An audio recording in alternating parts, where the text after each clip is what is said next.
The wind did not howl in the high mountains, it screamed.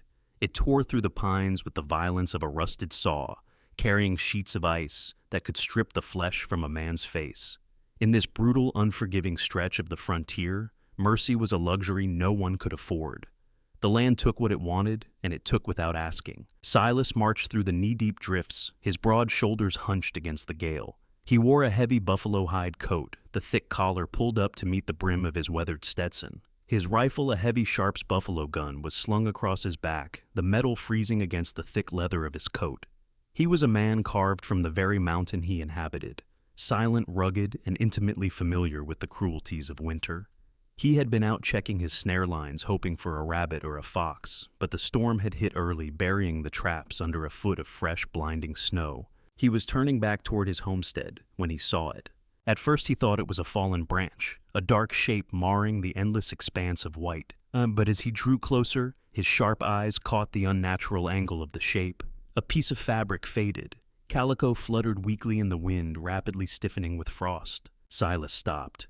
He knew the law of the frontier: to stop for the dead was to invite your own death. But something in the stillness of the shape gave him pause. He stepped off his broken trail, the snow crunching loudly beneath his heavy leather boots. It was a woman. She was curled into a tight, desperate ball, half buried in a snowdrift beneath the skeletal branches of a dead oak. Her lips were a terrible shade of blue, her skin as pale as the snow that entombed her. She wore no coat, only a threadbare shawl wrapped around her frail shoulders, offering no protection against the killing frost. Her dark hair was plastered to her cheeks with ice. Silas knelt slowly, his large, calloused hand reaching out to touch her throat.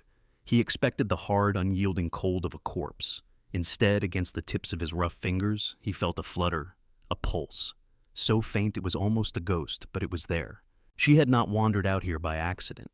He looked at the disturbed snow around her. There were tracks, multiple sets of boots partially filled by the blowing wind.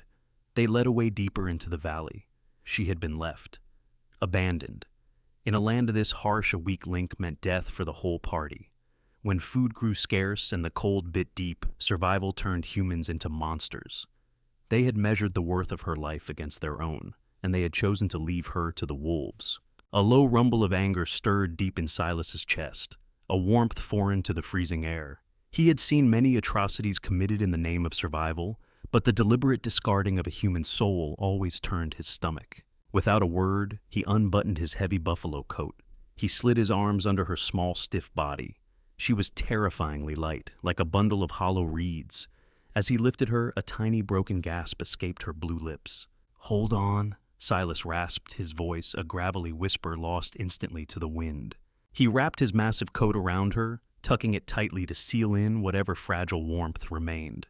The cold immediately bit through his flannel shirt, sinking its teeth into his skin, but he ignored it. He held her high against his chest, shielding her from the biting wind with his own body, and began the brutal trek back to his property. The journey was a blur of gray and white.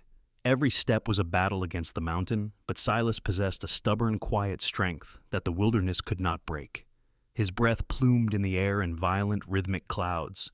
He could feel the slight tremors of the woman in his arms, the last desperate protests of a body shutting down.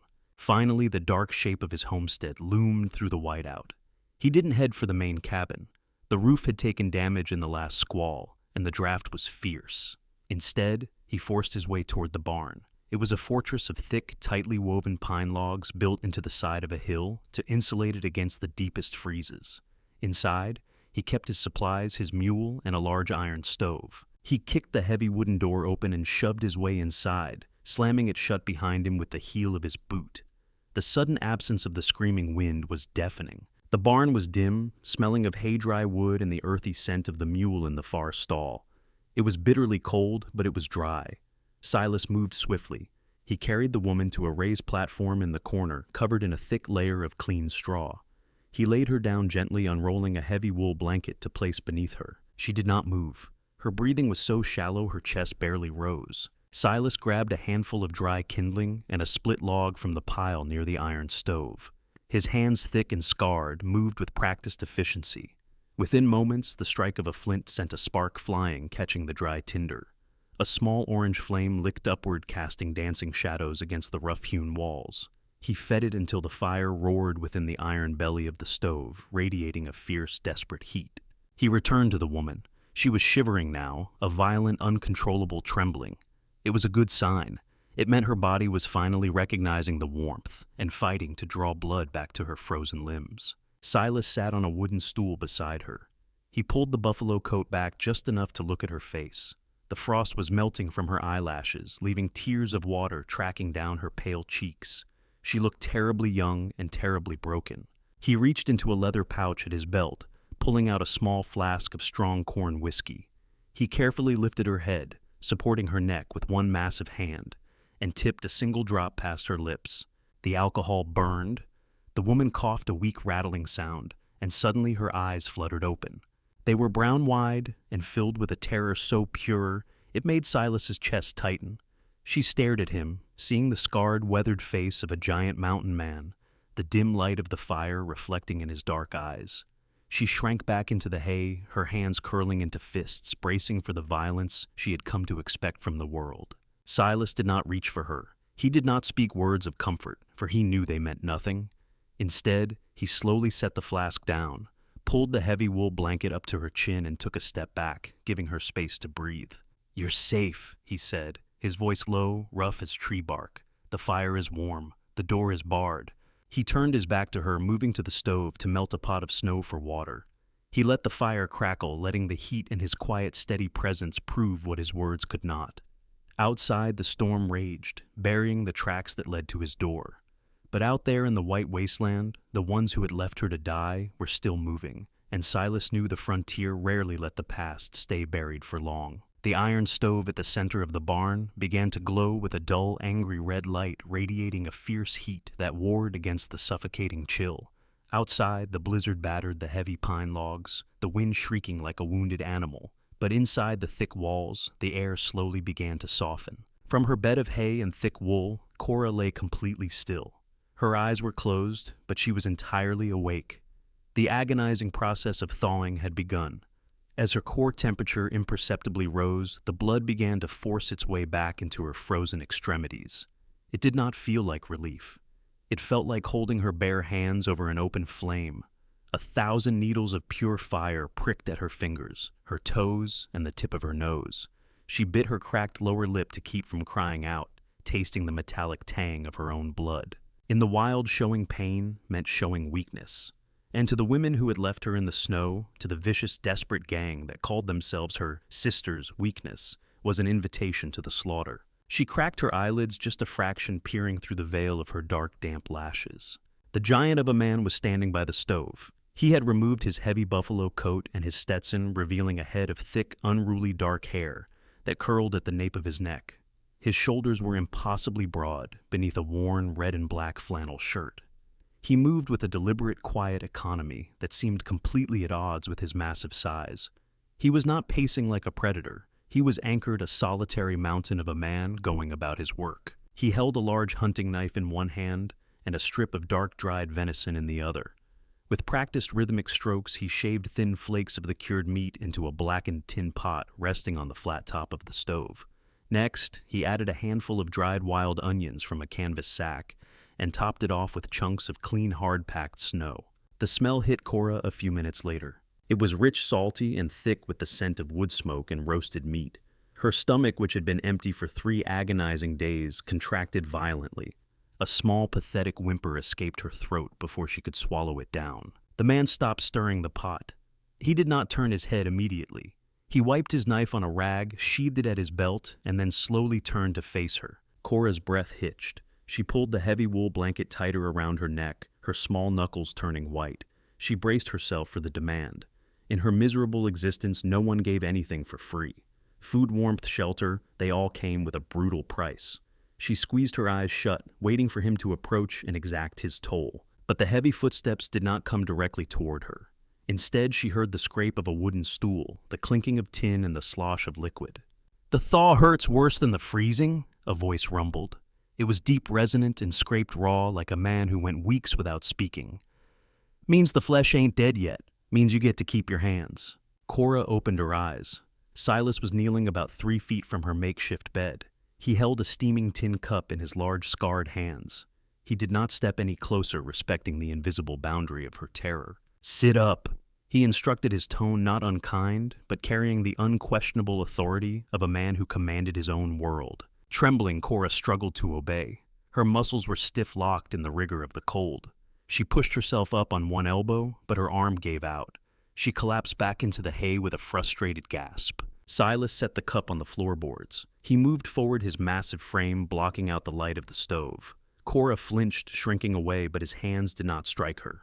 Instead, they reached behind her shoulders. His palms were rough as sandstone, but the heat radiating from them was absolute heaven. He effortlessly lifted her into a sitting position, propping her back against the solid log wall of the barn. He draped the buffalo coat over her lap to keep her legs warm. "Slow," he murmured, picking up the tin cup and offering it to her. Cora reached out. Her hands were shaking so violently, she nearly knocked the cup from his grasp. Her fingers were swollen, the skin a dangerous, angry red mottled with pale patches of frostnip. Seeing her struggle, Silas did not let go of the cup. He kept his large hands wrapped around the base, guiding the rim to her lips. "Drink, small swallows, or you'll bring it right back up." The broth was scalding greasy and tasted like absolute salvation. It slid down her raw throat, sending a profound, spreading warmth into the icy cavern of her chest. She whimpered, leaning into the cup, desperate for more. Her survival instinct took over, and she tried to gulp it down, but Silas pulled the cup back an inch. "Slow," he warned again, his dark eyes locking onto hers. There was no pity in his gaze. Pity was useless out here, but there was a profound, steady mercy. He allowed her to take another sip and then another until half the broth was gone. He pulled the cup away and set it aside. "Need to tend to your skin," he said, shifting his weight.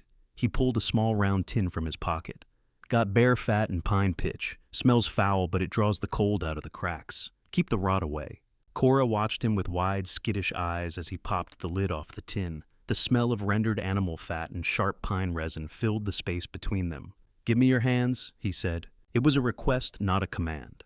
For the first time, Cora realized he was giving her a choice. She looked at her trembling, swollen hands, and then up at the scarred, weathered face of her rescuer. Slowly, hesitatingly, she extended her hands toward him. Silas took them. His massive hands completely swallowed hers. He scooped a dollop of the thick salve with his thumb and began to work it into her skin. His touch was incredibly gentle, contrasting sharply with his rugged appearance.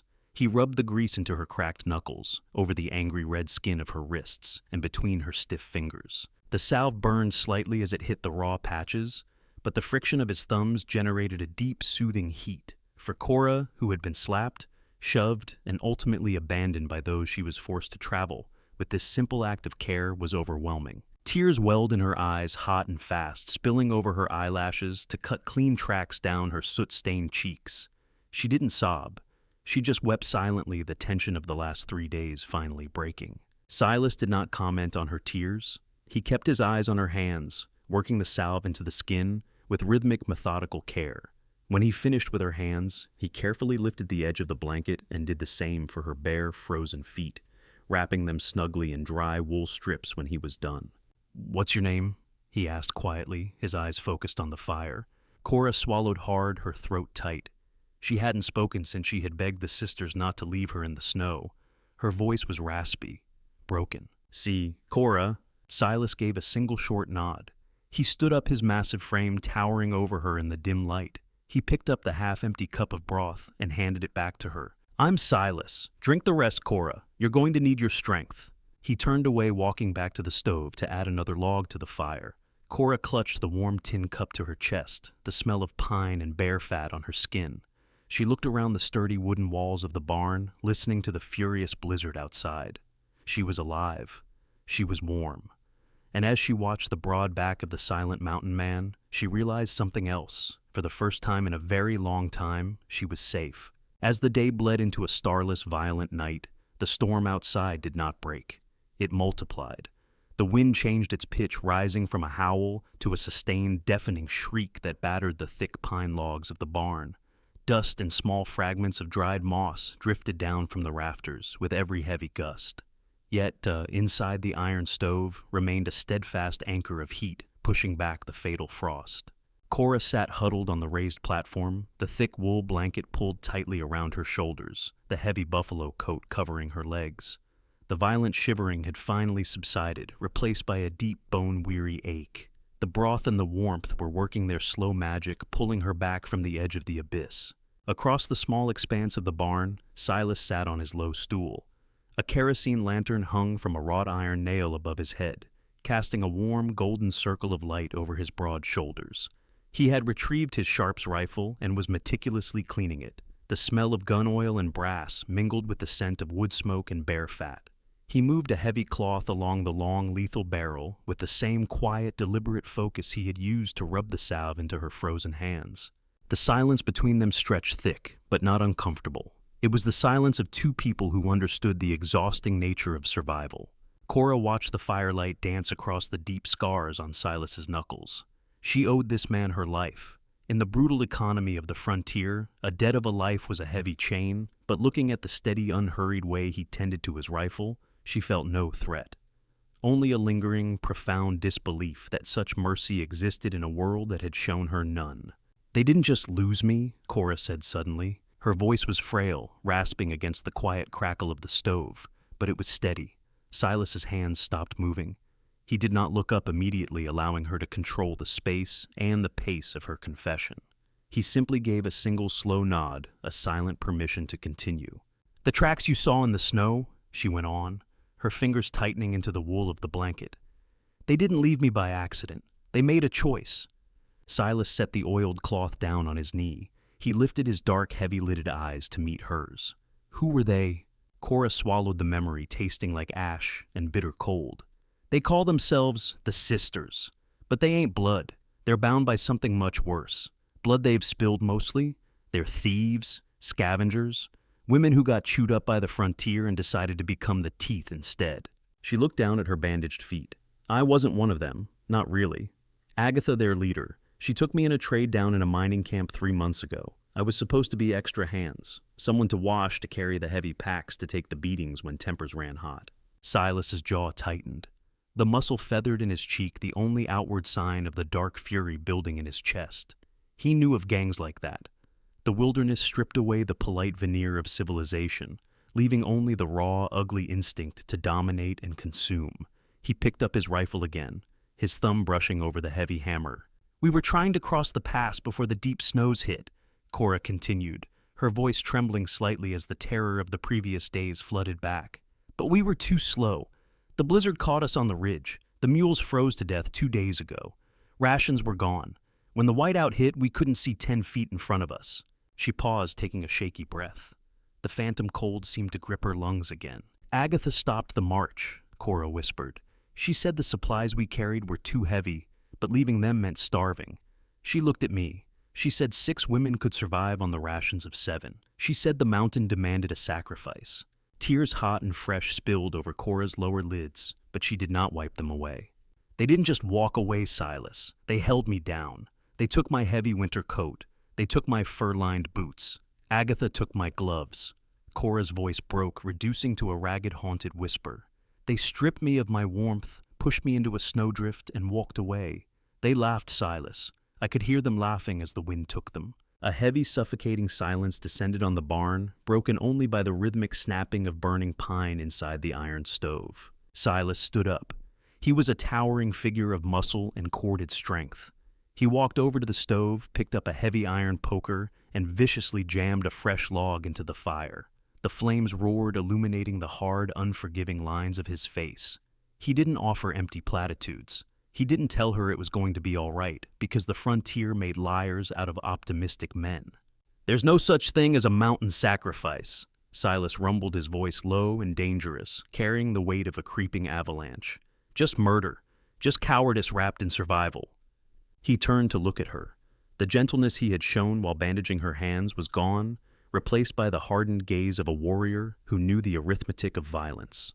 "How long ago did they leave you?" he asked. His tone entirely shifted. It was sharp, calculating. Yesterday morning," Cora stammered, startled by the sudden change in him.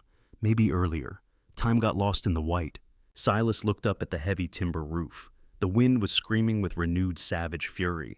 A storm this size on foot without mules. They wouldn't have made it through the pass. It's blocked with 10 feet of snow by now. They would have to turn back. Cora's blood ran cold, colder than the blizzard itself. Her eyes widened as the realization hit her. "You mean—" "They're looking for shelter," Silas said grimly. He walked over to the heavy oak door of the barn. He ran a hand over the thick iron bar resting in its iron cradles, ensuring it was seated perfectly. And out in a whiteout, a chimney blowing wood smoke smells like salvation from 2 miles away.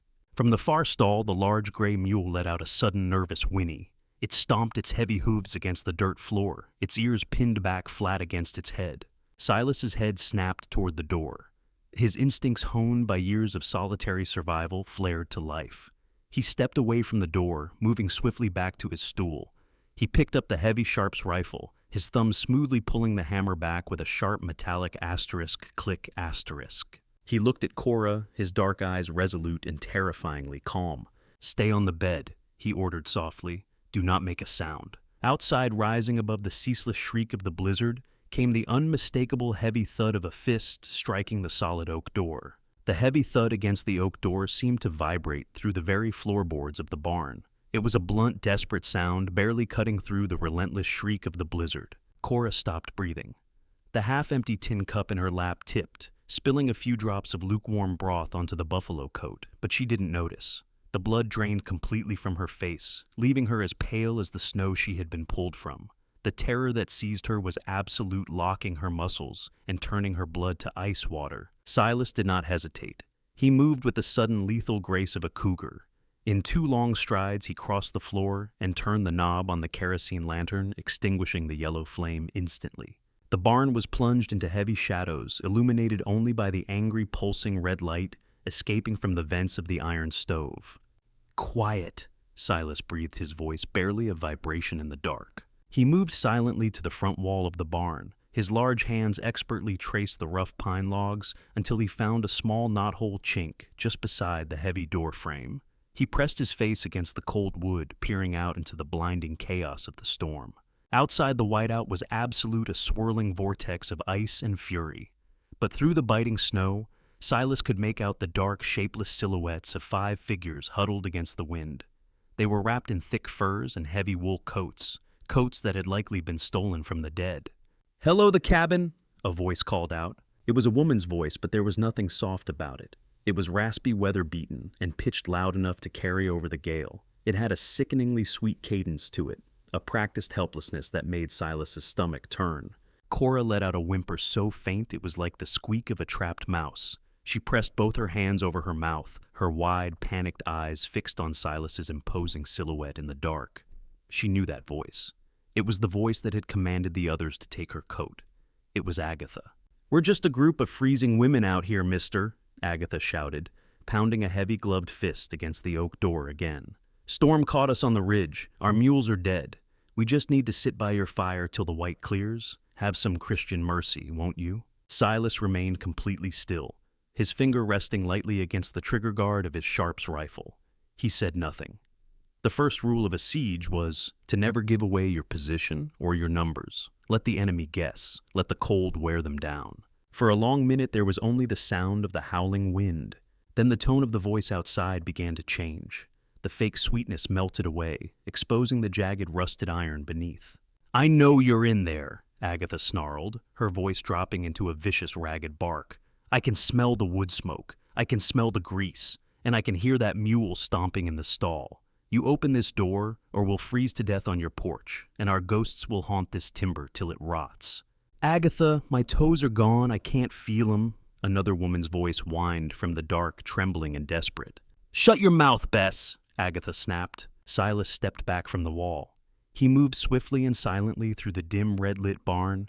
He went to the far stall, retrieving a heavy canvas sack filled with grain. He hoisted it effortlessly and dropped it at the base of the oak door, reinforcing the bottom against any sudden kicks. He then checked the thick iron crossbar, ensuring it was wedged deep into the stone grooves on either side of the frame. The barn had been built to withstand bear attacks and avalanches. It would not yield easily. He walked back to Cora's platform. She was curled into a tight ball, her hands still clamped over her mouth, her whole body trembling violently. The phantom cold of the snowdrift had returned, brought on by the sheer terror of her abuser's proximity. Silas knelt beside her. He reached out in the dark, his large rough hand finding her shoulder. He gave it a firm, grounding squeeze. The heat of his palm seeped through her thin flannel shirt, anchoring her to the present, reminding her that she was not alone in the snow anymore. "They cannot get in," Silas whispered, his voice a steady low rumble that vibrated beneath the noise of the storm. "You are not out there. You are here, with me." Cora nodded frantically, tears spilling hot over her cold fingers. Outside, the crunching of boots on snow multiplied. Silas heard them spreading out. They were moving around the perimeter of the barn, tapping the walls, testing the logs, looking for a weak point, a loose board, a window. They were behaving exactly like a pack of starving wolves circling a trapped calf. "Well now," Agatha's voice drifted from the side of the barn, closer to where the stove vented out through a thick iron pipe. She was sniffing the air. "Smells like venison, smells like pine pitch. Somebody's been doing some doctoring." There was a heavy pause. The wind shrieked, rattling the roof timbers. "You wouldn't happen to have found a stray, would you, mister?" Agatha called out, her voice dripping with malicious intent. "A little brown-haired girl, skinny thing, wandered off from our party yesterday. We've been just sick with worry." Cora let out a choked sob, burying her face into the buffalo coat. "She belongs to us!" Agatha's voice suddenly turned hard, echoing off the wooden walls. She pounded the handle of a heavy axe against the side of the barn. Asterisk, thwack, thwack. "She's a thief and a liar, and she owes us a debt. You send her out and we'll leave you to your fire. You keep her and we'll take the barn, the mule, the food, and your life." Silas stood up slowly. He gripped his rifle. He walked toward the heavy oak door, his boots making no sound on the dirt and wood floor. He stood inches from the thick wood, separating himself from the monsters outside. "You hear me in there?" Agatha screamed, her patience fracturing under the agony of the cold. The heavy thumping multiplied as the other women joined in, striking the walls with whatever weapons they carried, creating a terrifying, chaotic drumming that surrounded the entire structure. "Think you can survive us?" Agatha roared, kicking the door with a heavy boot. "We survived the trail. We survived the starvation. We are the storm, old man. Open the damn door." Inside, Silas cocked the heavy hammer of the Sharp's rifle. The loud metallic asterisk, clack asterisk, was sharp and definitive, echoing loudly enough to be heard through the thick wood of the door. It was the universal language of the frontier. The drumming on the outside walls instantly stopped. "I survived worse than you," Silas said. His voice wasn't a shout. It was a deep, gravelly promise that pierced through the oak door with chilling clarity. "The girl stays. The first one to touch this door again gets a hole in their chest, the size of a fist. Now walk away or die in the snow." A tense, brutal silence fell over the homestead, leaving only the sound of the wind, the crackle of the stove, and the ragged, terrified breathing of the woman Silas had sworn to protect. The siege had begun. The silence following the sharp metallic click of Silas's rifle was heavy and deceitful. For a fleeting moment, the only sound in the frozen world was the unending shriek of the blizzard battering the roof. But the cold was a far more cruel and demanding master than the fear of a bullet. Out there in the lethal whiteout, hesitation meant death. The women outside had crossed the threshold of human decency days ago. They would not simply walk away and freeze gracefully. The assault changed from a chaotic, angry drumming to a stealthy, desperate probing. A sharp scratching sound echoed from the far wall behind the mule's stall. It was the sound of hardened steel, an axe head or a rusted crowbar biting into the frozen mud and dried moss that packed the chinks between the heavy pine logs. They were looking for a weakness, a rotted timber, a gap wide enough to pry open and let the lethal cold do their killing for them. Silas did not wait for the logs to groan. He set his Sharp's rifle down on the wooden work table, keeping it well within arm's reach, and moved swiftly toward the corner of the barn. He grabbed a heavy iron mallet and a rusted tin bucket filled with forged iron nails. He moved in the dim, pulsing red light of the stove, his massive frame casting long, monstrous shadows against the walls. Whenever he heard the scrape of metal from the outside, he was there on the inside. He grabbed thick, split lengths of firewood and slammed them over the vulnerable chinks, driving the heavy iron nails deep into the logs with single explosive strikes of his mallet. Asterisk, bang, bang, bang. Each strike of the hammer was a deafening defiance against the storm and the monsters it carried. A sudden violent thrust from outside dislodged a chunk of hardened clay near the floorboards. A vicious stream of freezing air instantly hissed into the barn, carrying a spray of fine, powdery snow.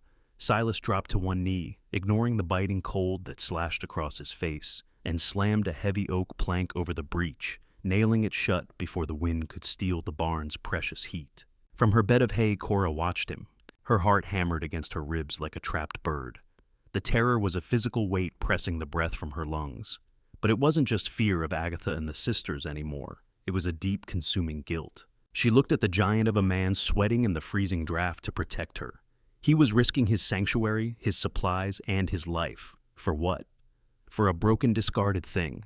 Cora had been taught her whole life that she was a burden. She had been sold by a grieving family who couldn't afford to feed her, traded to Agatha for a handful of silver and a promised mule, and finally discarded in the snow when her warmth was deemed unnecessary. She was a curse.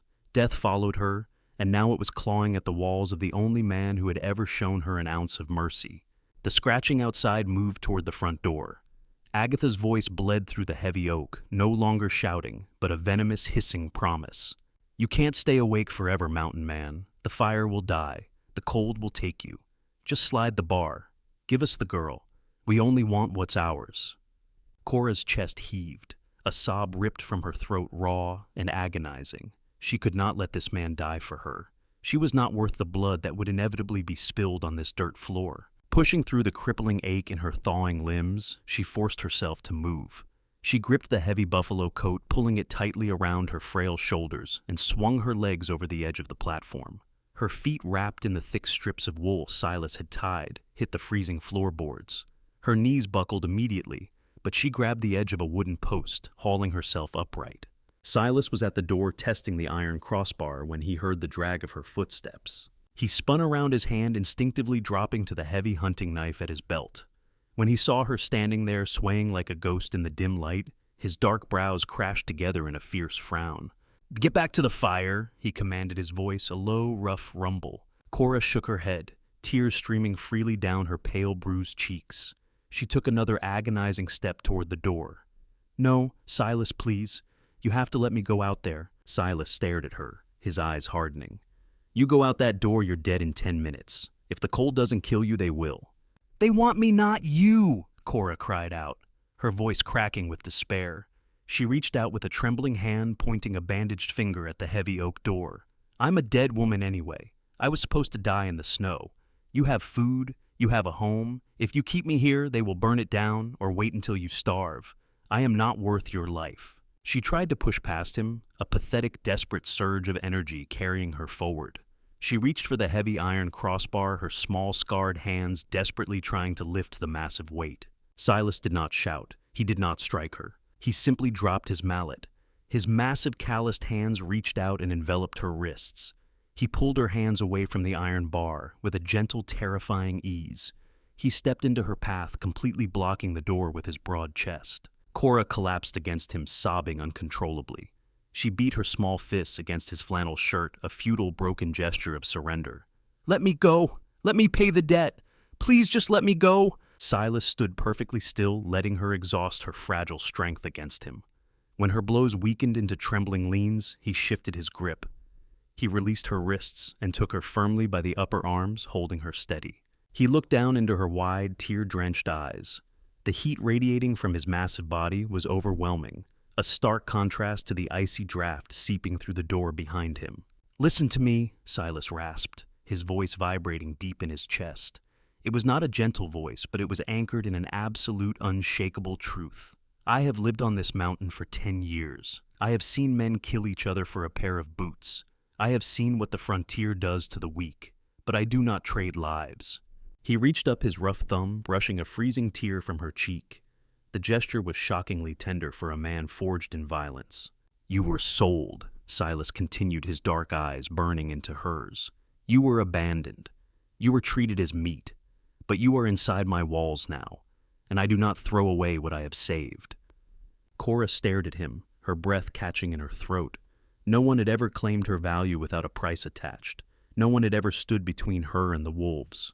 "They will kill you," she whispered, the fight completely draining out of her. Silas's jaw hardened, a lethal, quiet confidence settling over his scarred features. He released her arms and turned his head slightly toward the door as the scratching of the axe head resumed outside. "Let them try," the mountain man said.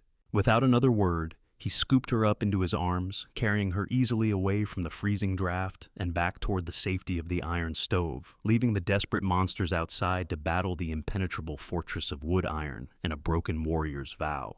The storm did not tire. If anything, the deep hours of the night only fueled its wrath. The wind slammed against the barn, in rhythmic concussive waves, making the heavy pine logs groan and shift in their joints. Frost began to creep through the microfractures, in the wood painting the heads of the iron nails with delicate lethal patterns of white ice. Outside, the scratching and pounding had ceased. The silence that replaced it was far worse. It was the silence of a calculated wait. Agatha and her sisters knew that exerting themselves in a whiteout would only burn their remaining body heat.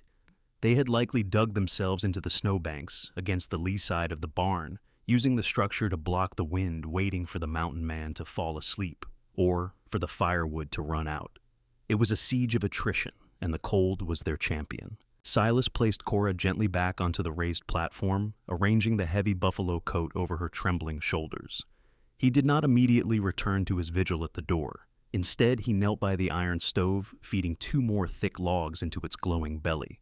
The fire flared, casting warm, dancing shadows over the grim, scarred planes of his face. Cora pulled her knees to her chest, watching him. The terror of the confrontation at the door was slowly ebbing, replaced by a profound, aching quiet in her chest.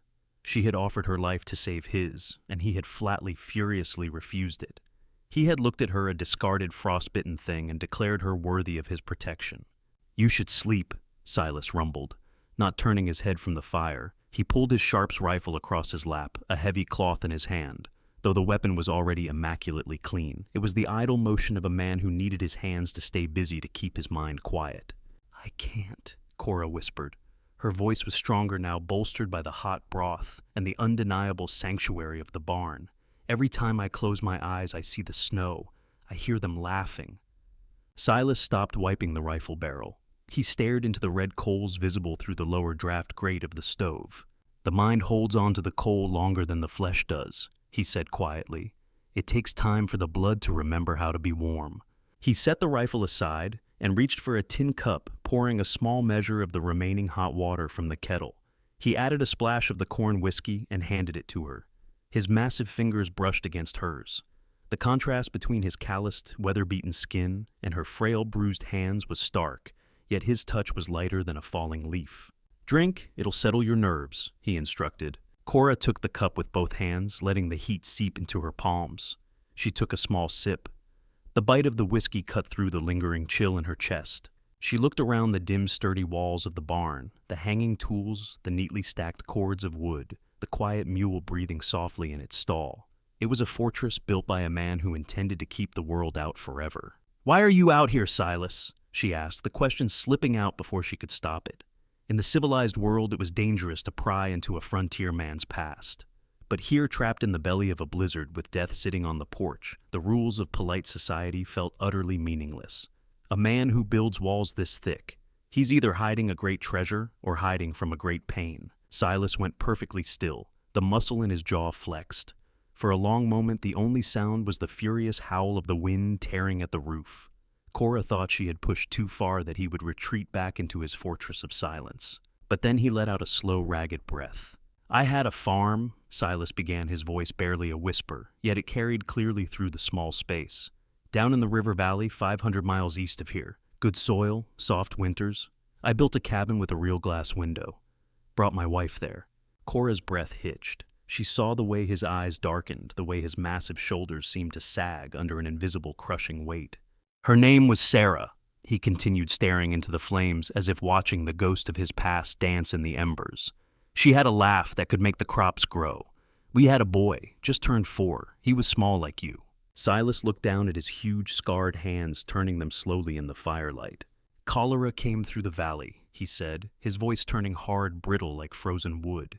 "It didn't care about the thick walls I built. It didn't care about my rifle or the crops or how hard I prayed. It just took them, both of them. 3 days was all it took." Cora felt a hot tear slide down her cheek. She reached out her fingers, tightening around the edge of her blanket. "I'm so sorry."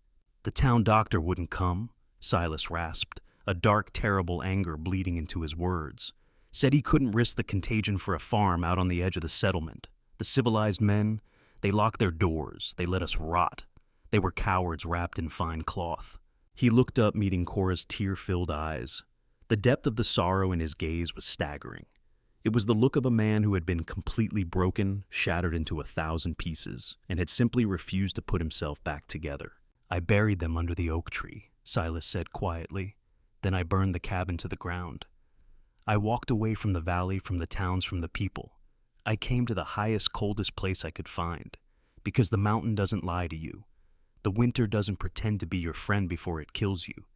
It is honest." Cora finally understood.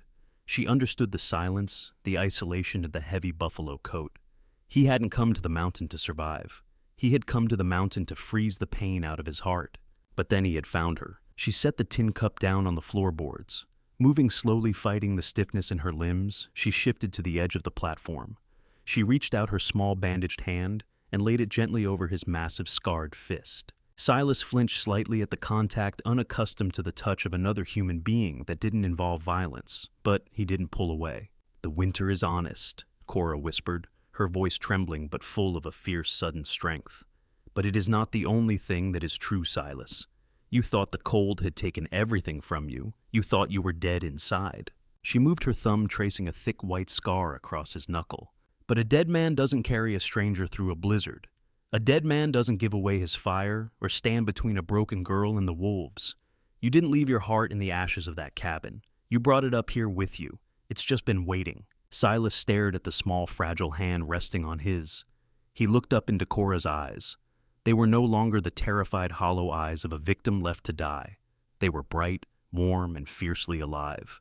The ice that had encased his soul for 10 long years cracked a violent, painful fracturing that felt terrifyingly like hope. He slowly turned his hand over his thick fingers, gently closing around hers. It was a silent vow stronger than the heavy iron bar on the door. He had failed to protect his family once.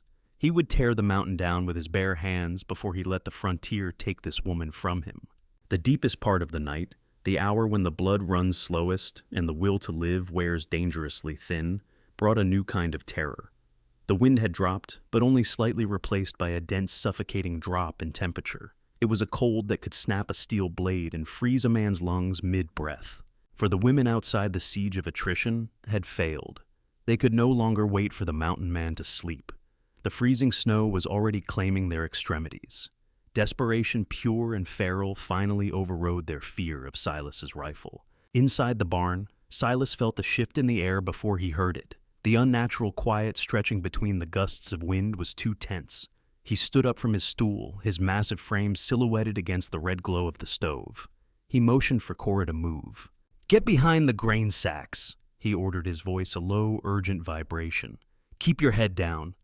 Do not come out no matter what you hear." Cora did not hesitate. The soft, broken girl who had wanted to surrender to the snow was gone, replaced by a woman fiercely clinging to the life this man had just validated.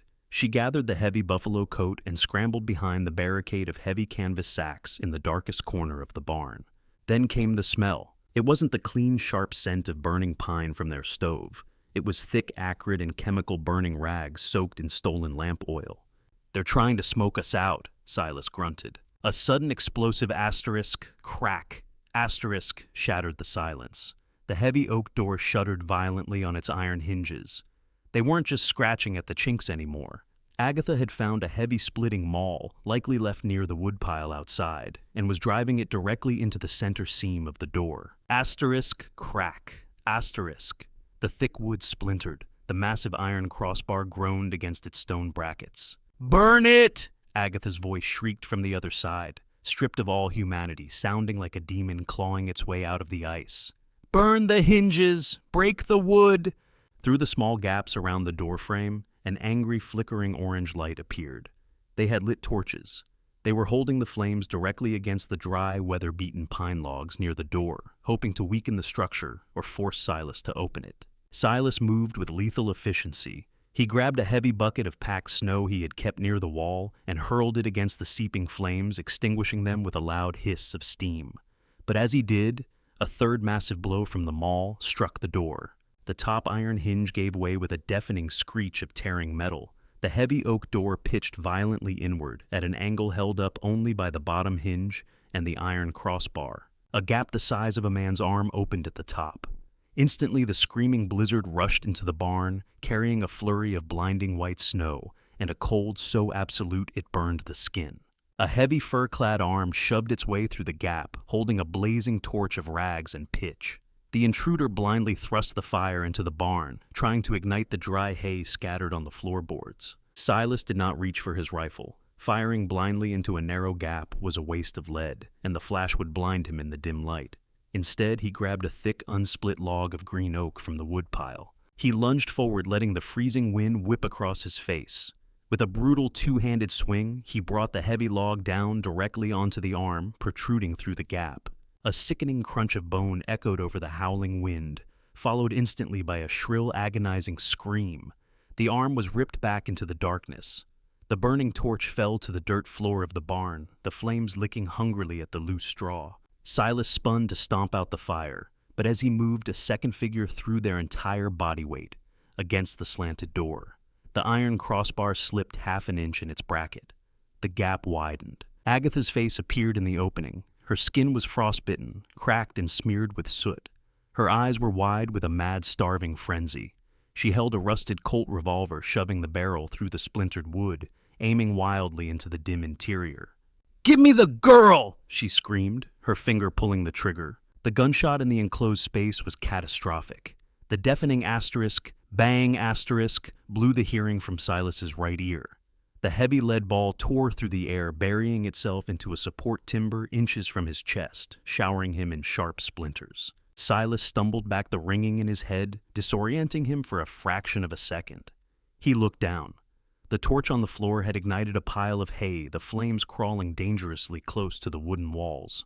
If the barn caught fire, they would be forced out into the slaughter. He had to make a choice, stop Agatha from firing again or stop the fire. Suddenly, a small dark blur darted from the shadows.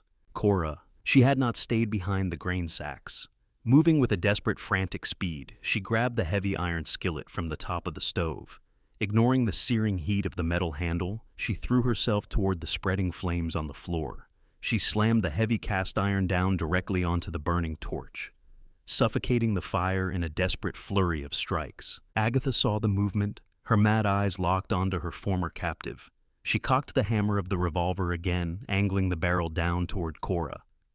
Traitor! Silas did not think. He let pure frontier instinct take over. He dropped the oak log, his massive hands sweeping down to his belt.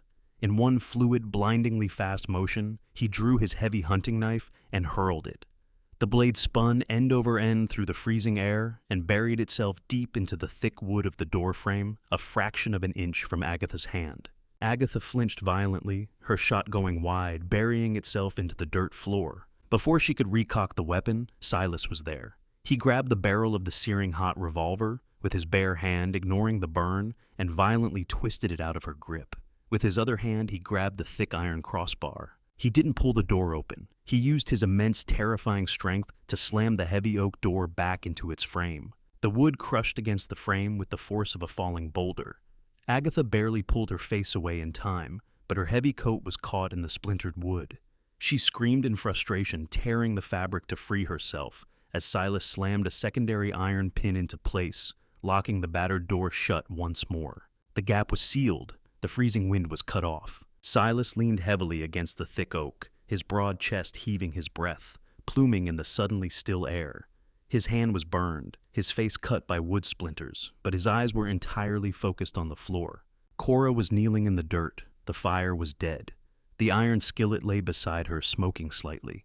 She was trembling, staring at her own soot-stained hands, realizing what she had just done. She hadn't cowered. She had fought back. Silas pushed himself away from the door. He walked over to her, his massive boots crunching on the charred hay. He knelt slowly, ignoring the pain in his body. He reached out his large, rough hand, gently lifting her chin so she was forced to look at him. "You did good," Silas rumbled, his voice thick with an emotion that the mountain had not heard in 10 years. "You held the line, Cora." She looked at him, her chest rising and falling rapidly. And then, despite the terror, despite the cold, a small, fierce smile broke across her face. They were still alive. The rest of the night passed in a heavy, agonizing vigil. The adrenaline that had fueled their desperate defense slowly drained away, leaving behind a profound, bone-deep exhaustion. But neither of them slept. They sat together near the iron stove, listening to the erratic, dying gasps of the storm. The wind, which had been a screaming demon for 2 days and nights, finally began to lose its breath. The concussive blows against the thick pine logs softened into dull, rhythmic thuds, and then hours later faded into a haunting, hollow moan that echoed down the canyon. By the time the first subtle shift in the darkness occurred, the silence outside was absolute. It was a terrifying, heavy stillness. In the wilderness, silence meant one of two things: safety or the presence of a predator waiting for you to step into the open. Silas remained motionless on his stool, his Sharps rifle resting across his knees. The fire in the stove had burned down to a bed of pulsing cherry-red coals, casting a soft, bruised light over the barn. His right hand, wrapped hastily in a strip of clean cloth, rested heavily on his thigh. Cora sat on the edge of the platform, the heavy buffalo coat draped over her shoulders. She watched the narrow, splintered gap at the top of the oak door. Slowly, the black void beyond the wood began to turn a deep, bruised purple, and then a pale, fragile gray. Dawn. They had survived the night. Silas stood up. He moved with a stiff, heavy grace, the toll of the battle and the biting cold finally showing in the rigid set of his shoulders. He did not speak as he walked toward the door. He unholstered his hunting knife, holding it in his left hand, and carefully lifted the heavy iron crossbar from its stone brackets. It scraped loudly against the metal, a harsh sound in the new silence. Cora held her breath, her fingers gripping the wool blanket. Silas pulled the battered oak door open. It groaned violently on its single remaining hinge, the bottom dragging across the frozen dirt and snow. The light that spilled into the dim barn was blinding. It was the pure, unadulterated white of a newly frozen world. A rush of freezing, pristine air swept over them, sweeping away the stale scent of wood smoke, burnt gunpowder, and fear. Silas stepped out onto the threshold, his massive frame blocking most of the light. He stood there for a long time, his sharp, dark eyes scanning the perimeter. Cora pushed herself to her feet and slowly walked up behind him, stopping just short of the biting draft. She peered around his broad arm. The world outside was unrecognizable. The blizzard had reshaped the mountain, burying the landscape under 4 feet of fresh, undisturbed snow. The pine trees bent low under the crushing weight of the ice. Of Agatha and her sisters, there was no sign. There were no bodies on the porch. There was only a single deep trench plowed through the snowdrifts, leading away from the barn and down toward the treacherous, jagged drop of the lower canyon. The tracks were erratic, stumbling and partially filled by the last flurries of the storm. The frontier had delivered its own merciless justice. Without fire, without the heavy coats they had torn from Cora, and expending their last ounces of energy trying to breach a fortress of solid oak, the cold had undoubtedly claimed them. If they hadn't frozen in the drifts, the mountain wolves would find them before noon. Silas lowered his knife. The tension that had kept his muscles locked like coiled steel for the past 24 hours finally broke. He let out a long, slow breath, his breath pluming in a massive white cloud against the morning sun. "The mountain took them," he said, quietly, his voice a deep rumble that seemed to harmonize with the vast emptiness of the wild. "It always balances the ledger." He turned and pushed the heavy door partially shut, keeping the worst of the cold out, while letting the pure morning light illuminate the barn. He walked heavily back to his wooden stool and sat down with a wince, setting the rifle on the floorboards. Cora watched him. The fierce, terrifying warrior who had held a splintering door against a pack of starving killers was gone. In his place was just a man, a weary, scarred man, who had risked everything for a stranger. She walked over to the work table. She picked up the small round tin of bear fat and pine pitch, and then found a clean roll of cotton bandaging in his supply crate. She walked over to where he sat and knelt silently on the floorboards in front of him. Silas looked down at her, his dark eyes unreadable beneath his heavy brows. "Give me your hand," Cora said softly, echoing the exact words he had used when she was the one freezing and broken. For a moment, Silas hesitated. He was not a man who accepted help. His survival had always depended entirely on his own strength. But looking into Cora's eyes that held no fear of him, only a deep, unshakable gratitude, he slowly extended his right arm. Cora unwrapped the charred, bloody cloth from his hand. The palm was blistered and raw, where he had grabbed the searing barrel of Agatha's revolver. It was an ugly, painful burn, a physical brand of his sacrifice. Her touch was feather-light. She scooped a generous amount of the thick, strong-smelling salve from the tin and gently worked it over the burn. Silas sucked in a sharp breath through his teeth as the pitch stung the broken skin, but he did not pull away. "I thought I was a curse," Cora whispered, keeping her eyes focused on her delicate work. "Everyone who ever took me ended up wanting to be rid of me. They traded me for silver. They traded me for a mule. They traded my life for an extra day of rations." She finished applying the salve and began to wrap the clean cotton bandage securely around his massive palm and thick fingers. "When you barred that door," she continued, her voice trembling slightly, "when you told them you don't trade lives, it was the first time I ever felt like I belonged somewhere, even if it was just in this barn for one night." She tied off the bandage and finally looked up at him. The golden light of the morning sun was spilling through the doorway, catching the tears that pooled in her eyes. Silas reached out with his uninjured left hand. His large, rough fingers gently traced the line of her jaw, wiping away a stray tear with a tenderness that defied the harshness of the world outside. "You don't belong to the snow, Cora," Silas said, his voice rough, scraping against his throat like rusted iron. "And you don't belong to the women who left you. You belong to the fire." He looked around the battered, sturdy walls of his sanctuary.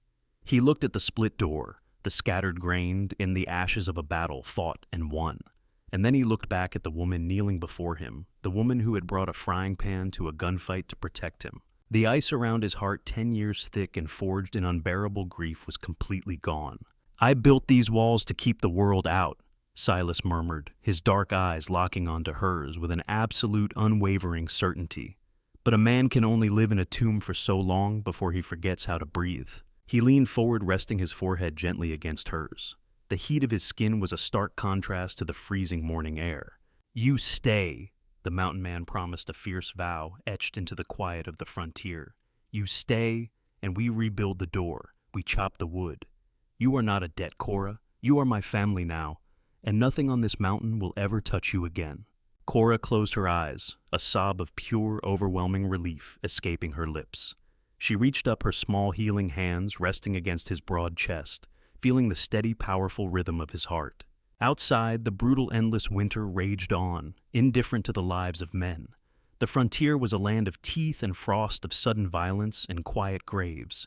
But inside the shattered barn, illuminated by the first true light of dawn, the broken warrior and the discarded survivor had found something the cold could never kill.